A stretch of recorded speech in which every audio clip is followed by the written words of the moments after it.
हाँ, Columbus law. अब यहाँ पे रिकॉर्डिंग मैंने स्टार्ट रखी क्योंकि रिकॉर्डिंग इज इंपॉर्टेंट, बाद में अभी आप देख सकते हो।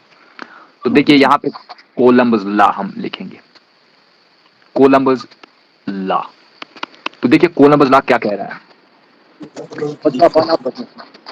आप समझ लेना। कोलम्बस लॉ जो है इसका स्टेटमेंट मैं पहले लिखूंगा, ध्यान रखना। The force of interaction. आप मुझे बताइए मैंने इंटरैक्शन क्यों लिखा, क्या आपको पता है मैंने क्यों नहीं यहाँ पे लिखा अट्रैक्शन और रिपल्शन? इंटरैक्शन का मतलब ही होता है अट्रैक्शन भी और रिपल्शन भी, दोनों के दोनों फोर्सेस होते हैं, इनको हम अट्रैक्शन भी कहेंगे रिपल्शन भी कहेंगे, इसलिए हम इंटरैक्शन कहेंगे। वैसे आपकी माइक ऑफ है? बिटवीन, चलिए कोई बात नहीं, बिटवीन टू स्टेशनरी, हमारे पास स्टेशनरी जो हमारे पास पॉइंट चार्जेस है, मैंने शायद परसों आपको पॉइंट चार्जेस के बारे में बताया था, ये भी हम डिस्कस करेंगे। इन वैक्यूम, इंशा आपको पता है कि पॉइंट चार्ज किनको कहा जाता है? is a directly proportional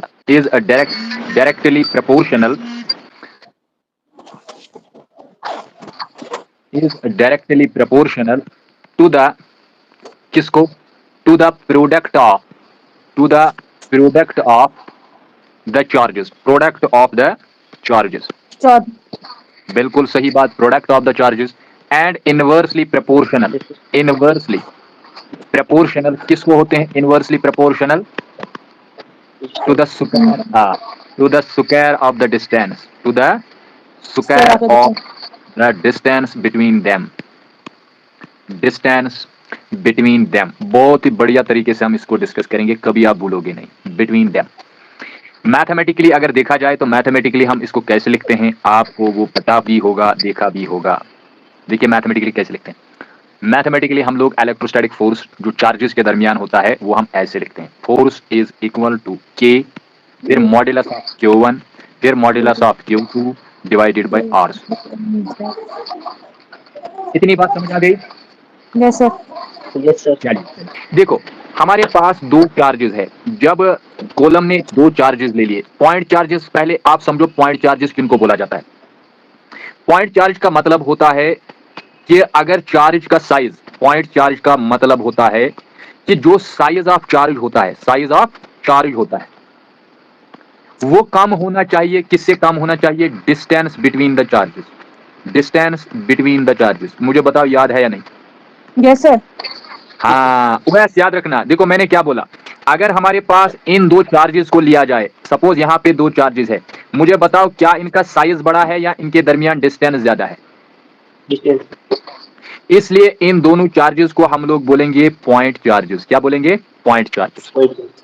हाँ ये आपको हमेशा याद रखना है। तो यहां देखिए हमारे पास दो चार्जेस है, एक का चार्ज Q1 लिया गया, दूसरे का चार्ज Q2 लिया गया, और हमेशा ये देखा गया, लेकिन याद रखना इसको वैक्यूम में लिया गया। किसमें लिया गया? वैक्यूम में। हाँ ये बात याद रखना, ये बात हो रही है वैक्यूम की। वैक्यूम का मतलब एम्प्टी स्पेस। क्या होता है मतलब? Empty space. और ये जो हमारे पास चार्ज है और ये जो चार्ज है, इनके दरमियान डिस्टेंस भी देखा गया, जो डिस्टेंस हमारे पास इनके दरमियान है, उस डिस्टेंस को हम लोग ये वाला डिस्टेंस मान लेंगे, और इस डिस्टेंस को हम लोग R मान लेंगे, रिप्रेजेंट करेंगे R से। देखो बेटा क्या होता है कि ये जो चार्जेस होते हैं, या तो ये पॉजिटिव पॉजिटिव होंगे, या तो ये पॉजिटिव नेगेटिव होंगे, या तो ये नेगेटिव नेगेटिव होंगे। तो मुझे बताओ टाइप ऑफ चार्जेस में हमारे पास अगर लाइक चार्जेस होंगे तो वो रिपेल करेंगे, अनलाइक चार्जेस होंगे तो अट्रैक्ट करेंगे। ये बहुत बिल्कुल क्लियर हमने सीखी, प्रॉपर्टी में हमने सीखा, इसमें कोई भी वो नई बात सीखने वाली नहीं है। लेकिन एक बात यहां पे देखा गया कि कॉलम ने जो ही इन दो चार्जेस को सामने लिया तो उसने क्या पाया? उसने इन दोनों चार्जेस के दरमियान एक फोर्स पाया। वो फोर्स जो है वो डायरेक्टली प्रोपोर्शनल उसको मिला। किसको डायरेक्टली प्रोपोर्शनल मिला? प्रोडक्ट ऑफ चार्जेस को।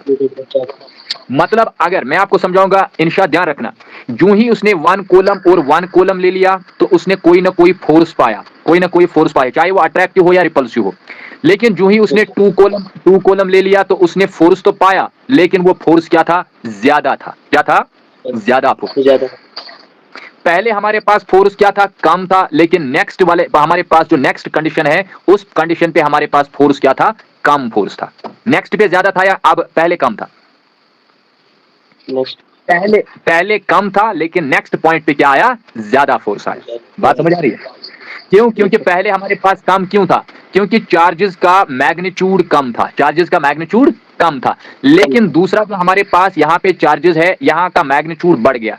तो मुझे बताइए, अगर 3 कॉलम हम ले लेंगे, तो मुझे बताइए यहाँ पे हमारे पास क्या मैग्नीट्यूड ऑफ चार्ज बढ़ गया या कम हो गया? मैग्नीट्यूड ऑफ चार्ज बढ़ गया। अब बात समझिए, जब मैग्नीट्यूड चार्ज का बढ़ गया, तो मुझे बताइए इन दोनों के दरमियान जो फोर्स होगा, क्या वो बढ़ेगा या कम होगा? बढ़ेगा।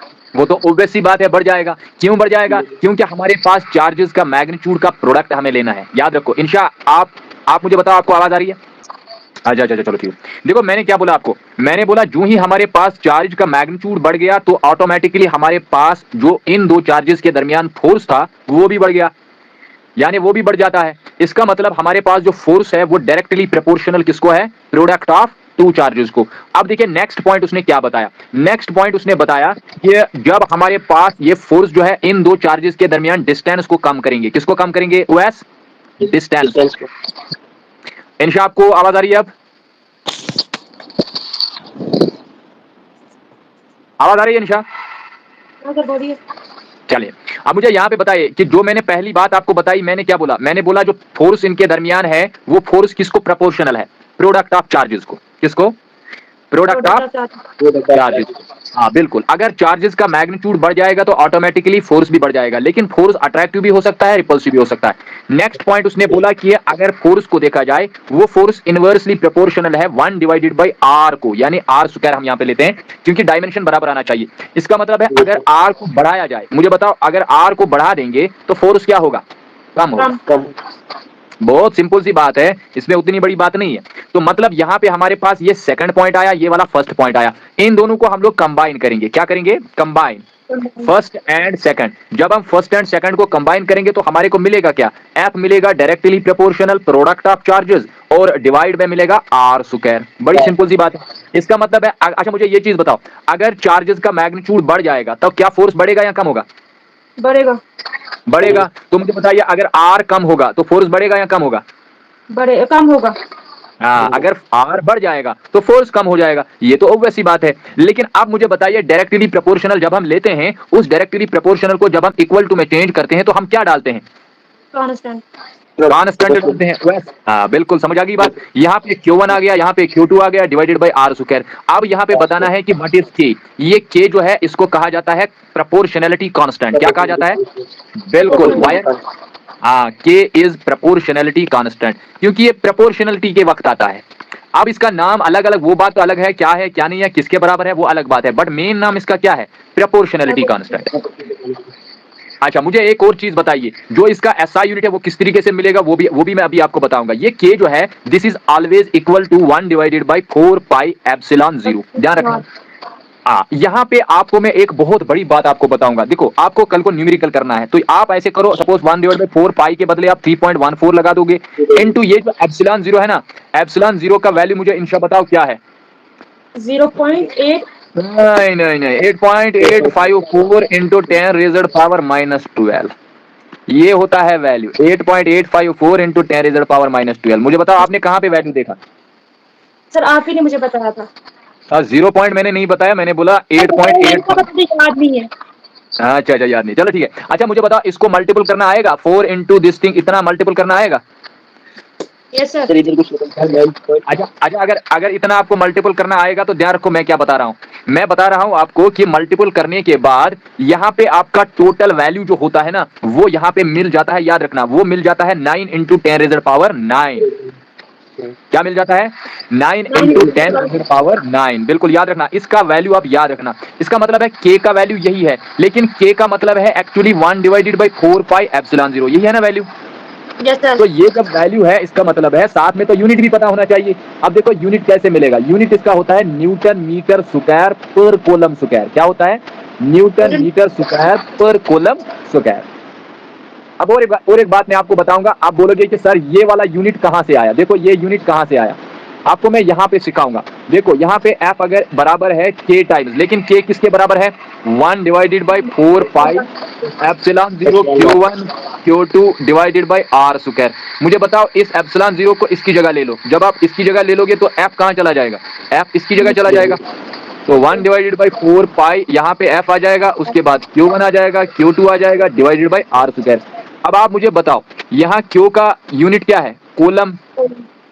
इस Q का भी यूनिट है कोलम, तो बन गया कोलम स्क्वायर। डिवाइड में क्या आएगा? 4 पाई का यूनिट नहीं लेना है, F है, F का मतलब न्यूटन, वो तो न्यूटन नीचे रहेगा। R का मतलब है डिस्टेंस, वो तो बनेगा मीटर स्क्वायर। अब बोलो अभी क्या बनेगा? कोलम स्क्वायर, ये न्यूटन ऊपर जाएगा, इसका पावर 1 है तो बनेगा पर न्यूटन, यहाँ पे बनेगा पर मीटर स्क्वायर। मुझे बताइए यही यूनिट है या और कुछ? यही है, यस सर। लेकिन नहीं है। जरा देखो कहाँ है ये वाला यूनिट? आप नहीं है। ये किसका यूनिट है? देखो ये किसका है, समझो बात को, ये किसका है? सर ये है, ये एप्सिलॉन 0 का है। ये एप्सिलॉन 0 का है। ओएस ध्यान रखो, ये एप्सिलॉन 0 का है।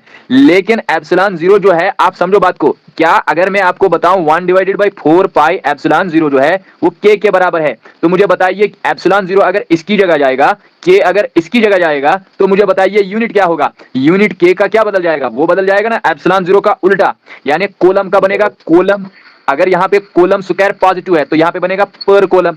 अगर न्यूटन इनवर्स है तो वो बनेगा न्यूटन। अगर मीटर स्क्वायर इनवर्स है तो वो बनेगा मीटर स्क्वायर। बात समझ आ गई या नहीं? Yes sir. आप दोनों को देखो, ये वाला भी देखो और ये वाला भी देखो, लेकिन ये वाला ऊपर वाला किसका है? ऊपर वाला हमारे पास K का यूनिट है। किसका? K का यूनिट है।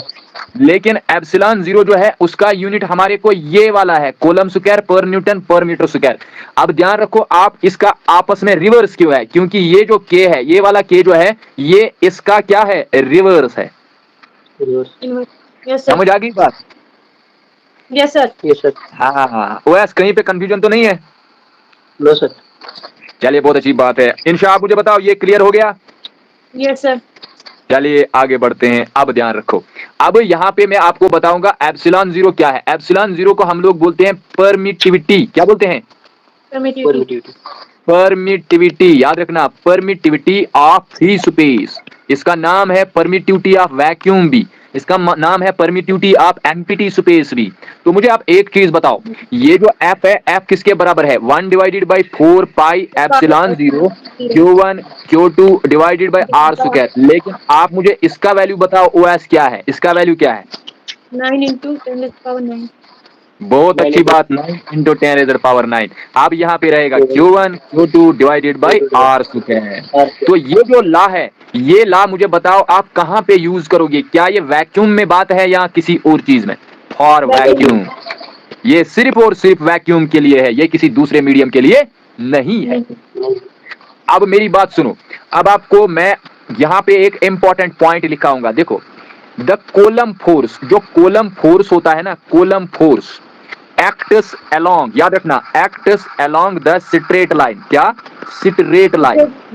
स्ट्रेट लाइन मैं समझाऊंगा आपको ये कैसे होता है।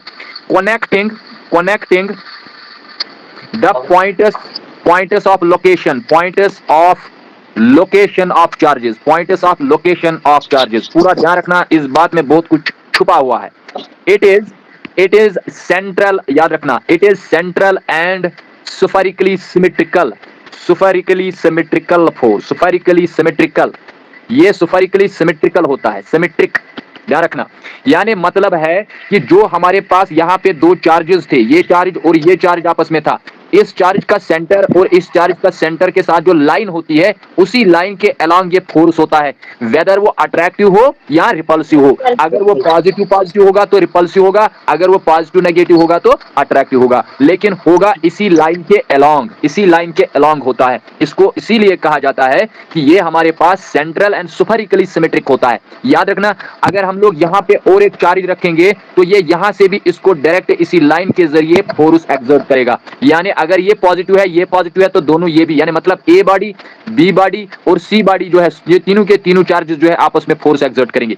ये जो है ये भी आपस में फोर्स एक्सर्ट करेगा। तो मतलब ए बी को फोर्स लगा देगा, बी सी को लगा देगा, सी वापस ए को लगा देगा। इस तरीके से हमारे पास फोर्सेस होते हैं। बात समझ आ गई? Yes sir. OS आपको समझ बात आ गई, कोई दिक्कत तो नहीं है, क्योंकि सेंटर टू सेंटर मैंने बात की है। I am not talking about ये वाली बॉडी और ये वाली बॉडी जो है ये सरफेस टू सरफेस में ले लूंगा, नहीं, ऐसा मैंने नहीं कहा। मैंने सिर्फ और सिर्फ बात कही सेंटर टू सेंटर की, इसीलिए इसे सेंट्रल कहा जाता है। और ये सिमेट्रिक होता है, मतलब जितना force A body B body पे लगा देगा उतना बी भी ए बॉडी पे लगा देगा। अच्छा, और एक बात समझो, यहां तक किसी जगह कोई कंफ्यूजन तो नहीं है? अच्छा, अगर Q1 Q2 के बराबर है और इसको 1 कॉलम रखेंगे ना, मुझे बताओ इनका कोई क्वेश्चन तो नहीं है? No sir. अच्छा, R को हम लोग 1 मीटर ले लेंगे। अब मुझे बताओ, मैंने दो चार्जेस ले लिए लेकिन दोनों का मैग्नीट्यूड 1 कॉलम है और इनके दरमियान डिस्टेंस कितना मैंने ले लिया? 1 ले लिया। अब आपको क्वेश्चन आ जाएगा, देखो समझना बात को, बहुत बढ़िया बात है, बहुत ही बढ़िया बात। देखो समझ लो, यहाँ पे चार्ज हमारे पास Q1 है वो 1 कॉलम है और Q2 जो है वो भी 1 कॉलम है और इनके दरमियान जो डिस्टेंस है वो हमारे पास है 1 मीटर। यानी हर कोई मैंने 1 1 रखा। तो बताइए यहाँ पे फोर्स एक्सर्ट होगा या नहीं होगा? फोर्स तो एक्सर्ट होगा। तो बताइए किसके बराबर फोर्स होगा? 9 × 10⁻⁹ into Q1। What is Q1? Charge Q1 क्या है? 1 इंटू दूसरा चार्ज भी 1 डिवाइडेड बाय R स्क्वायर का मतलब 1 स्क्वायर। तो मुझे बताइए यहाँ पे कितना रहेगा? 9 × 10⁻⁹ न्यूटन। क्या रहेगा? न्यूटन। अब मुझे बताओ कब हमारे को फोर्स, कब हमारे पास फोर्स सिर्फ इतना आया, टोटल इतना फोर्स आया? मुझे बताइए कब आया? बहुत अच्छी बात, जब हमने चार्जेस को 1 कॉलम और 1 कॉलम ले लिया। तो इसका मतलब है अगर आपको कभी आ जाएगा कि 1 कॉलम क्या होता है, डिफाइन 1 कॉलम, क्या आ जाएगा क्वेश्चन? Define 1 column. कभी क्वेश्चन आता है डिफाइन 1 कॉलम, तो क्या आंसर लिखोगे? ध्यान रखो, आंसर क्या है? 1 कॉलम ऑफ चार्ज जो है, 1 कॉलम इज द चार्ज। ये वो चार्ज होता है दैट, याद रखना, याद रखना ऊपर वाली figure, that when placed at distance, किस डिस्टेंस पे रखेंगे? ऑफ 1 मीटर, 1 मीटर फ्रॉम, कहां से? अनदर चार्ज, अनदर चार्ज से रखेंगे दूर 1 मीटर। ऑफ सेम मैग्नीट्यूड, मैग्नीट्यूड क्या होगा? सेम होगा, नहीं सेम मैग्नीट्यूड होगा ना, 1 ही, यूनिटी का मैग्नीट्यूड होगा। हाँ, अच्छा, इन किस में रखेंगे? क्या वाटर में रखेंगे या वैक्यूम में? देखो इसीलिए तो मैंने 9 × 10⁻⁹ ले लिया, क्योंकि ये वैल्यू सिर्फ वैक्यूम के लिए है, ये दूसरे मीडियम के लिए वैल्यू नहीं होता है। हाँ, याद रखना, इन वैक्यूम। उसके बाद क्या किया? एक्सपीरियंसेस, ये दोनों के दोनों चार्जेस जो है एक इलेक्ट्रिक फोर्स लगा देंगे आपस में, इलेक्ट्रिक फोर्स लगा देंगे, इलेक्ट्रिक फोर्स ऑफ रिपल्शन। क्या लगा देंगे? रिपल्शन। आप बोलोगे सर कैसे रिपल्शन है? क्योंकि यहाँ पे 1 कॉलम भी पॉजिटिव है, 1 कॉलम भी पॉजिटिव है। बात समझ आ गई? ऑफ मैग्नीट्यूड, लेकिन ये जो इलेक्ट्रिक फोर्स वो आपस में लगा देंगे उसका मैग्नीट्यूड कितना होगा? बताओ कितना होगा? 1 नहीं, कहां 1 होगा? देखो यही तो सुनने की कोशिश में कर रहा था। वो दोनों जो फोर्स लगा देंगे उसका मैग्नीट्यूड होगा 9 × 10⁻⁹। इंशा फिर से सोचो, मैंने क्या बोला? मैंने बोला दो चार्जेस हमारे पास है, दोनों का डिस्टेंस 1 मीटर है, दोनों का मैग्नीट्यूड ऑफ चार्ज 1 कॉलम है, लेकिन फिर भी वो आपस में रिपल्शन दिखा रहे हैं, लेकिन उस रिपल्शन का मैग्नीट्यूड कितना है? 9 × 10⁻⁹। इंशा बात समझ आ गई? Yes sir. अच्छा, मुझे बताइए, मैं अब ऐसे क्वेश्चन कहूंगा, मैं बताऊंगा आपको कि 9 × 10⁻⁹ न्यूटन तो है हमारे पास। मुझे बताइए डिफाइन 1 कॉलम, सिंपल बताइए 1 कॉलम क्या होता है? 1 कॉलम वो चार्ज होता है जब दो चार्जेस आपस में इतना मैग्नीट्यूड से फोर्स लगा देंगे, चाहे अट्रैक्टिव या रिपल्सिव, लेकिन दोनों की दूरी कितनी होनी चाहिए? 1 मीटर। फिर से बोलो क्या मैंने बोला? हाँ, दो चार्जेस होंगे वो आपस में इतनी रिप्रेजेंट करेंगे 9 × 10⁻⁹, और उनका जो बीच में जो डिस्टेंस होगी r होगी वो 1 मीटर होनी चाहिए। ओएस आपको समझ बात आ गई? Yes sir. चलिए आप देखो यहाँ पे कॉलम जो है, कॉलम हमारे पास बिग यूनिट होता है, इज ए बिग यूनिट। ये बहुत बढ़िया यूनिट है। इन प्रैक्टिस देखो, जब हमारे पास कोई न्यूमेरिकल आता है तो हम लोग प्रैक्टिस में आमतौर पे वो यूज यूनिट्स, हम कौन सा यूनिट यूज करते हैं? मिली कॉलम और माइक्रो कॉलम। याद रखें, क्यों हम लोग यूज कर रहे हैं मिली कॉलम और माइक्रो कॉलम? क्योंकि कॉलम बड़ा यूनिट है। कॉलम क्या है? बड़ा यूनिट। अच्छा आप मुझे आप बताओ, एक न्यूमेरिकल सिंपल सा मैं आपको बताऊंगा, आपको बताना है find the attractive force, attractive force between the charges, of magnitude plus 5 microcoulomb and minus 4 microcoulomb separated through a distance of distance of 5 centimetre. बताइए आपको आएगा या नहीं आएगा, मुझे बताइए। Yes sir. देखो समझो बात को, एफ हमारे पास किसके बराबर 9 इंटू 10⁻⁹ और एक बात याद रखना, जब मीडियम की जिक्र नहीं होगी तो वैक्यूम ले लेना, ठीक है, इंटू यस सर। उसके बाद और एक बात बताइए क्या बात, Q1 किसके बराबर 5 इंटू 10⁻⁻, इंटू दूसरा क्या आ जाएगा 4 इंटू 10⁻⁻। डिवाइडेड बाय माइनस मुझे बताए माइनस क्यों नहीं मैं लेता हूं,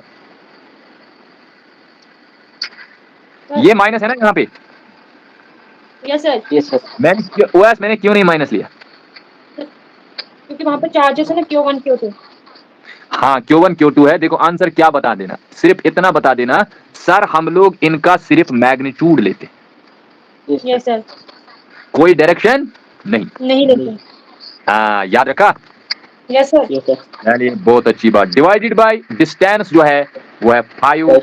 अब देखो यहाँ सेंटीमीटर है, सेंटीमीटर को सेंटीमीटर नहीं रखना चाहिए, यहाँ पे 10⁻⁻² मल्टीपल होगा, लेकिन होता है r स्क्वायर, इसलिए इसका स्क्वायर ऊपर रहेगा। मुझे बताइए ये बात समझ आ गई? Yes sir, yes sir. चलिए बहुत अच्छी बात, अगर ये बात समझ आ गई तो देखिए क्या बनने वाला है, फोर्स बनेगा 9 इंटू 10⁻⁹ इंटू साथ में हमारे पास है 5 इंटू 4 इंटू साथ में कितना है यहाँ पे फिर से वो हमारे पास है 10⁻⁻12 और नीचे हमारे पास है 5 का स्क्वायर, वो बनेगा 5 इंटू 5 और यहाँ पे 10⁻⁻2 वो बन जाएगा 10⁻⁻, क्या बनेगा 10⁻⁻4 प्लस 4 कैसे 2 इंटू 2। अच्छा 2 इंटू 2 इंशाल्लाह 2 इंटू 2 बनेगा, 2 2 4 और माइनस खत्म हो जाएगा ना, माइनस प्लस सर। अरे नहीं कभी नहीं करना है ऐसा, ये गलत है, यहाँ पे सिर्फ 2 और 2 को मल्टीपल हो जाता है और माइनस रहता है। सर माइनस हो गया ना प्लस, अरे वो यहाँ होता है इस तरीके से, देखो ऐसे अगर होता, अगर -2 इंटू -2 होता। अच्छा मुझे ये, हाँ वो अब मैं बताऊंगा, देखो अच्छा मुझे एक चीज बताओ, क्या इस चीज को ध्यान रखना, आज के बाद आप कभी नहीं बताओगे, क्या ये 5 का स्क्वायर है? सर क्या उनसे ये, हाँ सर 5 का स्क्वायर है इंटू क्या ये 10⁻² का होल 2 है? Yes sir. हाँ सर। अच्छा ये जब मान लिया आपने तो अब देखो आप कैसे मानोगे, सभी चीजें देख लेना आप कैसे मानोगे, ध्यान रखो, मानना तो पड़ेगा आपको, देखो गलत तो है ही नहीं, ये 5 का स्क्वायर है, देखो 5 का स्क्वायर है यहाँ पे, उसके बाद क्या मैं इस टर्म को, ये जो मैं टर्म यहाँ पे बता रहा हूँ, ये वाली टर्म जो मैं बता रहा हूँ, क्या इस टर्म को मैं ऐसे लिख सकता हूँ 10⁻⁻² इंटू 10⁻⁻²? Yes sir. 2 बार है ना ये, 2 बार। Yes sir. आप बोलिए यहाँ पे basis are same, powers to be added क्या बनेगा? 4 -4 बनेगा प्लस 4, -4। अब दोबारा नहीं बताना, ठीक है? Okay sir. हाँ देखो मेरी बात सुनो, शॉर्ट ट्रिक में बता रहा हूँ, दोबारा ये नहीं बता देना, हमेशा के लिए मैं बता दूंगा। देखो सिंपली क्या बात याद रखना, आप एक ही बात याद रखना, जब ऐसी कोई कंडीशन होती है तो इस 2 को इस 2 के साथ मल्टीपल हो जाएगा, जो माइनस साइन होता है वो सेम रहता है, कोई दिक्कत की बात नहीं है। यहाँ पे -4 बनता है, एग्जैक्टली -4 बनता है। अच्छा चलिए इतनी बात तो समझ आ गई, आपको बताया मैंने, यहाँ पे ये 5 और 5 हो जाएगा कैंसिल, कोई दिक्कत? No sir. चलिए बहुत अच्छी बात, यहाँ पे 9 होगा इंटू 10⁻⁻, देखो 9 है ऊपर, मैं यहाँ पे 8 लिखूंगा और एक 10 को यहाँ से ऐसे निकालूंगा, कोई दिक्कत? मुझे बताओ नो सर।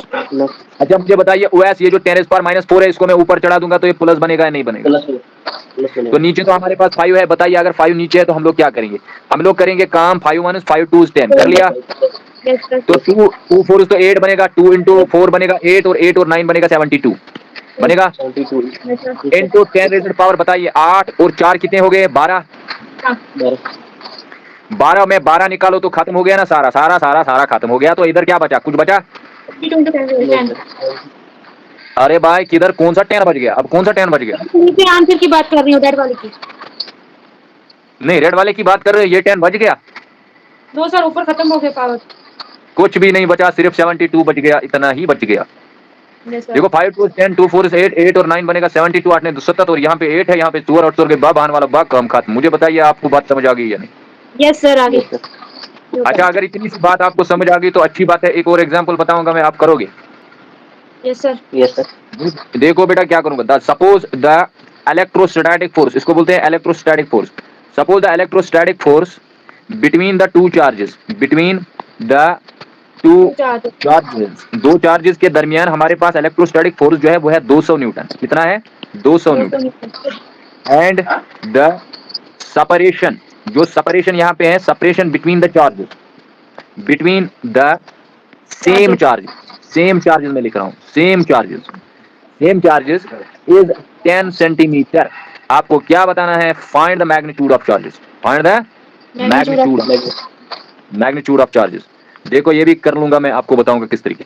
सिंपली आपको क्या रखा है मैंने, F इज इक्वल टू किसके बराबर होता है? 9 इंटू 10 पावर 9। उसके बाद मुझे बताइए यहाँ पे बोल रहा है सेम चार्जेस है या नहीं? ये सेम चार्जेस है ना? Yes sir. Yes, sir. जब ये सेम चार्जेस है इसका मतलब है ये भी क्यों, ये भी क्यों। तो मुझे बताइए ये भी क्यों, ये भी क्यों ही बनेगा। आर स्क्वायर हमारे पास ऐसे है। मुझे बताइए फोर्स किसके बराबर है? 200। 200। चलिए 200 हमारे पास फोर्स है। अगर 200 हमारे पास फोर्स है तो यहाँ पे 9 लिखा मैंने, into 10 power 9 into q square divided by, बताओ आर क्या है? R square. क्या हमें सेपरेशन ही करना है या और कुछ नहीं? हमें मैग्नीट्यूड करना, हमें मैग्नीट्यूड करना।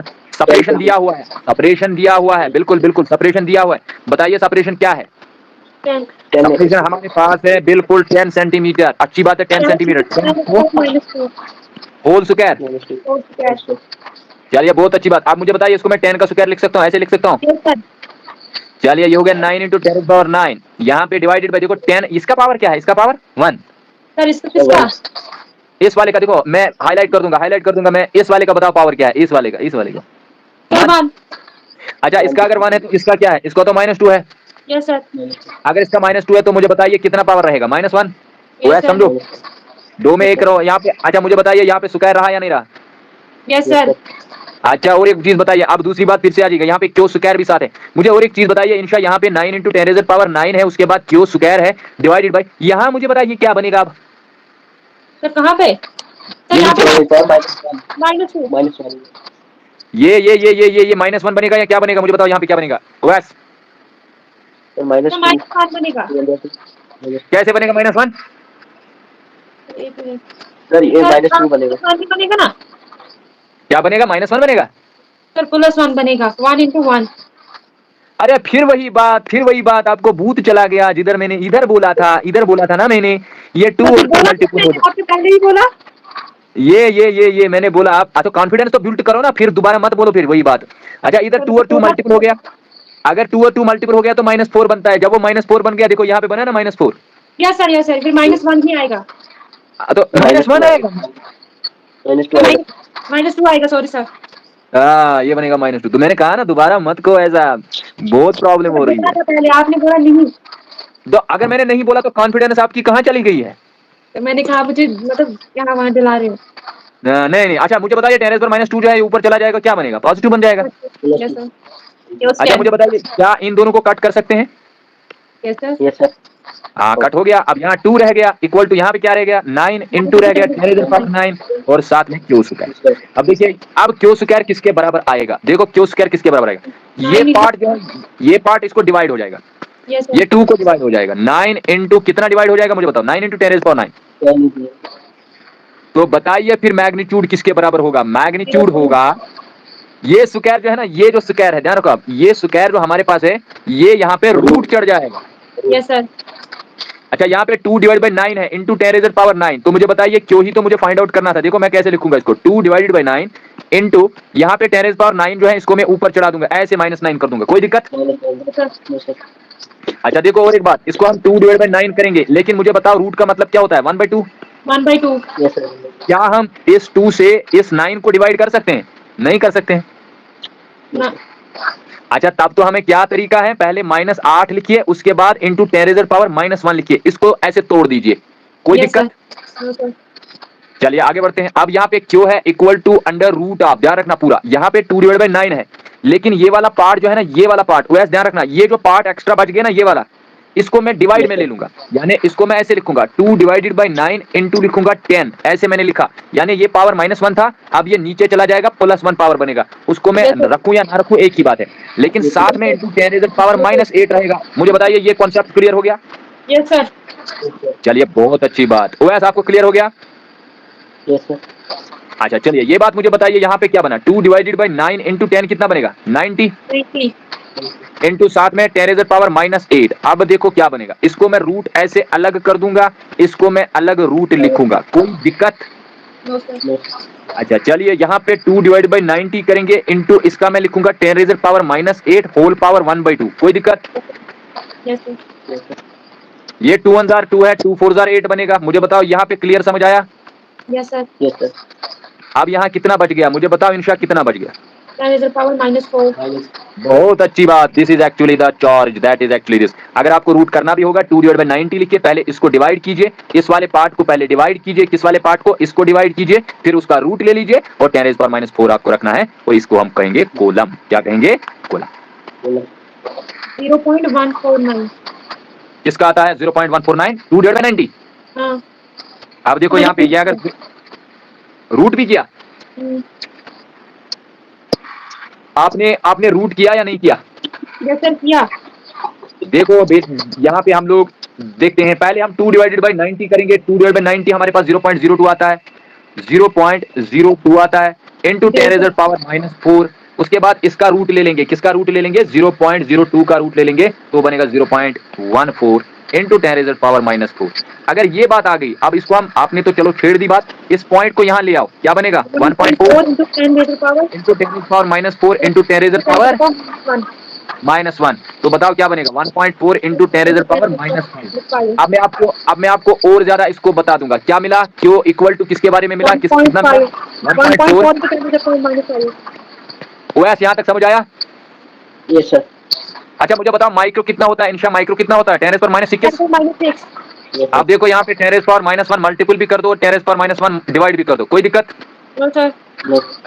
इसका मतलब जरा समझाओ मुझे, ये जो हमारे पास है 1.4 इंटू मैं लिखूंगा 10⁻⁻6, ये दोनों मैंने मिला दिए, ये दोनों मैंने मिला दिए, उसके बाद ये जो हमारे पास 10⁻⁻1 है, ये ऐसे आ जाएगा। अब इसको देखो, इसका मतलब 14 का मतलब है ना, इसका मतलब 1.4 का मतलब 14/10, और Yes. ऊपर जाएगा ये वाला जो है, ये ऊपर जाएगा 10 बनेगा, इंटू 10⁻⁻6, कोई दिक्कत? No, sir. अब ये 10 और ये 10 कैंसिल हो जाएगा, तो बनेगा 14 micro coulomb. This is actually the answer. Okay, sir. कोई कंफ्यूजन, कहीं पे कोई दिक्कत, नो सर। कहीं पे कोई, मान लीजिए कोई कंसेप्ट यहाँ पे जिसका मतलब कहीं पे कोई कंफ्यूजन होगा या कुछ होगा? हाँ और पीछे फर्स्ट काम फर्स्ट जहाँ पे टॉपिक स्टार्ट है कॉलम द ब्लॉक। चलिए ठीक है, ये वाला यस सर। सर यहाँ पे बताइए। थोड़ा सा कुछ रिपीट कीजिएगा। हाँ व्हाई नॉट। देखो मैंने क्या बोला था, दोनों चार्जेस जो है किसमें मैंने ले लिए, वैक्यूम में। वैक्यूम। अच्छा इंशा आवाज आ रही है ना? हाँ सर आवाज आ रही है सर, जैसे आप इस टॉपिक को आवाज ही कट आ जाती है। अच्छा मैं कह रहा हूं कि हमने दो चार्जेस लिए थे, जो ही हमने दो चार्जेस लिए उनको मैंने वैक्यूम में रखा। जब हमने वैक्यूम में रखा, पहले हमने वन कॉलम लिया, उसके बाद यहाँ पे कोई ना कोई रिपल्शन होगा, क्योंकि वो टाइप पे डिपेंड करेगा, पॉजिटिव है, पॉजिटिव नेगेटिव है, नेगेटिव है। बात समझ आ गई ये बात? Yes sir. अब अगर हमने मैग्नीट्यूड ऑफ चार्ज बढ़ा दिया, अगर मैग्नीट्यूड चार्ज बढ़ा दिया तो हमारे को फोर्स जो है वो भी बढ़ जाता है, क्योंकि ये कॉलम ने पहले देखा एक्सपेरिमेंटली कि ये जो है प्रोडक्ट पे डिपेंड करता है। मतलब अगर हमारे पास पहले वन कॉलम था, तो हमारे पास जब टू कॉलम आया उस वक्त हमारा फोर्स बढ़ गया। हाँ, अगर थ्री कॉलम आ जाएगा तो 9 हमारे पास आ जाएगा फोर्स, वो 9 इनका प्रोडक्ट 9 आ जाएगा। और अगर फोर कॉलम आ जाएगा तो 16 इनका प्रोडक्ट आ जाएगा। तो इसी तरीके से जो ही हम चार्ज का मैग्नीट्यूड बढ़ाते हैं उतना हमारे पास फोर्स भी बढ़ता है। लेकिन जो ही हम आर को कम करते हैं या ज्यादा करते हैं, अगर आर को बढ़ा देंगे यानी चार्जेस को दूर ले जाएंगे, तो ऑटोमेटिकली हमारा फोर्स जो है वो कम हो जाता है। अगर आर को कम करेंगे, मतलब आर को कम करने का मतलब है चार्जेस को नजदीक लाएंगे, तो फोर्स हमारा बढ़ जाता है। बढ़ जाता है। तो यही दो कंडीशंस मैंने कंबाइन की, उसके बाद मैंने डायरेक्टली प्रोपोर्शनल के बदले एक कांस्टेंट ले लिया और उस कांस्टेंट का डिटेल मैंने बता दिया और साथ में मैंने एप्सिलॉन जीरो का वैल्यू बता दिया, इसको हमेशा याद रख लेना। और एक बात मैंने कही कि एप्सिलॉन जीरो का यूनिट हमारे पास ये है, लेकिन के का यूनिट जो है वो एप्सिलॉन जीरो का उल्टा होता है। किसका उल्टा होता है? के का उल्टा एप्सिलॉन होता है, एप्सिलॉन का उल्टा के होता है। हाँ, और कहीं पे confusion? No sir. No sir. कहीं पे को अच्छा मुझे बताइए पॉइंट चार्ज किसको बोलते हैं? बताइए पॉइंट चार्ज। वो ऐसा बताओ, चार्ज कम होगा। बताइए साइज जो है, अगर साइज ऑफ चार्ज कम होगा as compare to distance between the charge. Between the charge. ये बहुत इंपॉर्टेंट पॉइंट याद रखना, ये पॉइंट चार्जेस बहुत ही बढ़िया पॉइंट है। अच्छा चलिए आगे बढ़ते हैं। अब यहाँ पे मैंने आपको पहला ही स्टेटमेंट बोला था, तो इस स्टेटमेंट की तरफ हम नजर दौड़ाएंगे। देखो नजर क्या दौड़ाएंगे, इससे हमें पता चलेगा सारा। क्या बोल रहा है? द फोर्स ऑफ इंटरेक्शन या तो अट्रैक्शन होगा या तो रिपल्शन होगा between two stationary point charges. याद रखना ये कोई मूविंग चार्जेस नहीं है, ये स्टेशनरी है। स्टेशनरी का मतलब समझ रहे हो, ये हमारे पास रेस्ट पे है। इन वैक्यूम, किसमें? वैक्यूम में। Is directly proportional. Directly proportional किसको होता है? Product of charges and inversely proportional to the square of the distance between them। अब सवाल पैदा होता है स्क्वायर क्यों आ गया? स्क्वायर इसलिए आता है क्योंकि हमें बाद में डायमेंशन करने हैं बराबर। क्या करने हैं? डायमेंशन। जैसे मान लीजिए आप बोलोगे सर हमने f इज इक्वल टू ले लिया, सपोज f हमने ले लिया किसके बराबर? f हमने ले लिया के Q1 Q2 divide by R square के बराबर। उसके बाद ये 1 डिवाइड बाय 4 पाई एप्सिलॉन 0 आ जाएगा, Q1 Q2 divide by R square आ जाएगा। ठीक है, लेकिन अगर मैंने ऐसे ले लिया, लेट अस कंसीडर, मैं एज्यूम करूंगा मैंने ऐसे ले लिया कि Q1 Q2 divide by R, मैंने R स्क्वायर नहीं लिया, लेकिन ये डायमेंशनली ट्रू नहीं होगा, ये इनकरेक्ट है। ये क्या है? इनकरेक्ट। ये इसको हम क्यूब भी नहीं ले सकते हैं क्योंकि हमारे को डायमेंशन बराबर आना चाहिए, इसलिए हम इसको बोलते हैं इनवर्स स्क्वायर लॉ। ये बात भी याद रखना। क्या कहते हैं? Inverse square law. कंफर्म याद रखना। इनवर्स स्क्वायर लॉ किसका नाम है? Coulomb's law. अच्छा मुझे बताइए ग्रेविटेशनल फोर्स आपने पढ़ा है? ग्रेविटेशनल फोर्स किसके बराबर होता है? Gm divide by R square. वहां भी तो R स्क्वायर होता है, तो क्या वो इनवर्स स्क्वायर लॉ है? It is also inverse square law. ये भी होता है इनवर्स स्क्वायर लॉ। ये बहुत बढ़िया पॉइंट। और साथ में मुझे और एक चीज बताइए, क्या ग्रेविटेशनल फोर्स मासेस के दरमियान होता है और ये जो इलेक्ट्रोस्टैटिक फोर्स होता है ये चार्जेस के दरमियान होता है? किनके दरमियान? मैं फिर से बोलूंगा, जो हमारे पास ग्रेविटेशनल फोर्स होता है वो मासेस के दरमियान होता है और जो इलेक्ट्रोस्टैटिक फोर्स होता है वो चार्जेस के दरमियान होता है। बात समझी आपने?